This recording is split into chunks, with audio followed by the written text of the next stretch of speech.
They say love is blind, but in Lagos, love is not just blind.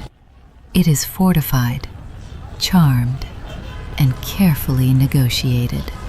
The camera glides down from the skyline into the chaos, into a quiet street where a love story was about to unfold. Inside a beautifully furnished apartment, peace lived on the surface. Chioma and Tunde sat down and had a romantic conversation. Chioma was elegant, calm, perfect. Baby, what would you like to eat? Anything you cook is my A woman favorite. any man would be proud to show the world. While Chioma and Tunde whispered sweet words of love, their hearts were already bound, not by love, but by something deeper. Before the smiles, before the promises, before the marriage, they had both gone, in secret, to seek what love alone could not give. Charms were made, words were spoken, prices were paid. So while they called it love, what they shared was something else entirely, a union not built on truth, but on power, revenge, and control. And in a game like this, love is never the winner. Its dark smoke curled into the air. Candles flickered around strange objects, bones, charms, powders. Tunde sat nervously, sweat forming on his forehead. Across from him stood a native doctor, old, calm, dangerous, a man who knew things no one should know.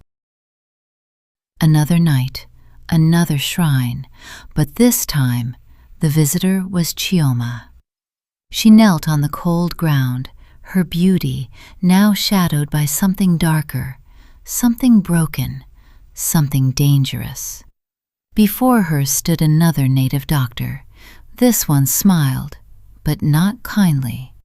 The candlelight flickered, and somewhere, something unseen answered. The darkness they carried did not stop the smiles they shared, not for a moment. Because whatever secrets lived in their hearts, whatever promises were made in hidden places, when they were together, it felt real. The laughter was genuine, the touch was warm, the moments felt like love. Two souls bound by lies, yet lost in the comfort of each other. They enjoyed the good days, the soft mornings, the quiet nights, as if nothing was wrong, as if nothing was coming. But darkness has a way of revealing itself, and no matter how sweet the present feels, the truth is patient, waiting. For the moment, everything comes to light. Soft music played. The table was set beautifully, wine poured, food served, perfect. Tunde raised his glass, smiling at Chioma. Tunde said, "You are the only woman for me." Chioma smiled back, warm, loving, convincing. But her thoughts whispered the truth. Chioma quietly murmured, "If only you knew." Two lovers, one table, zero truth. The night was quiet. Streetlights flickered against wet pavement. Chioma walked fast, her heels clicking sharply, like a ticking clock. Her phone rang. She glanced down. Emeka calling. Her expression changed instantly. Soft, secret, real. She answered. "Hello? Yes, I'll come tomorrow." She paused, then smiled slightly. He thinks they are his. The truth slipped out into the darkness. Meanwhile, life moved on. Chioma and Tunde stood side by side, celebrating yet another naming ceremony. Not the first, and perhaps not the last. To the world, they were a perfect family, a perfect union. But time was no longer on their side. because slowly, quietly, the truth was beginning to find its way to the surface. The secrets they buried were no longer willing to stay hidden.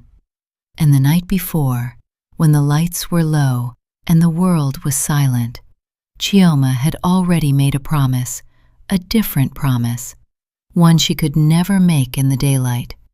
She would come. She always did. But for now, she stood beside her husband, smiling for the crowd. Because some secrets must be protected, at least for now. Music, drums, laughter filled the hall, a celebration.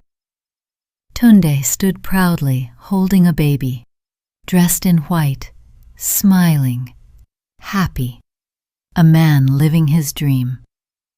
A friend leaned close, whispering with a smirk. He said, "This baby doesn't look like you."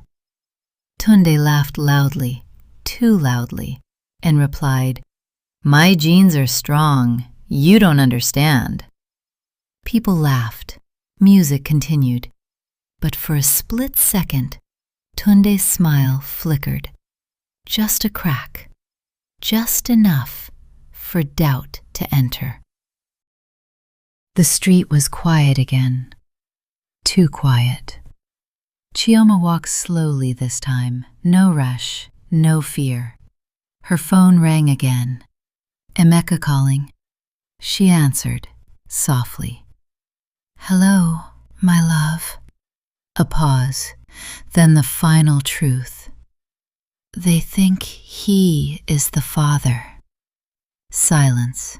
Music rises, dark, heavy, dangerous. Because in Lagos, love is never just love. It is power. It is revenge. It is deception.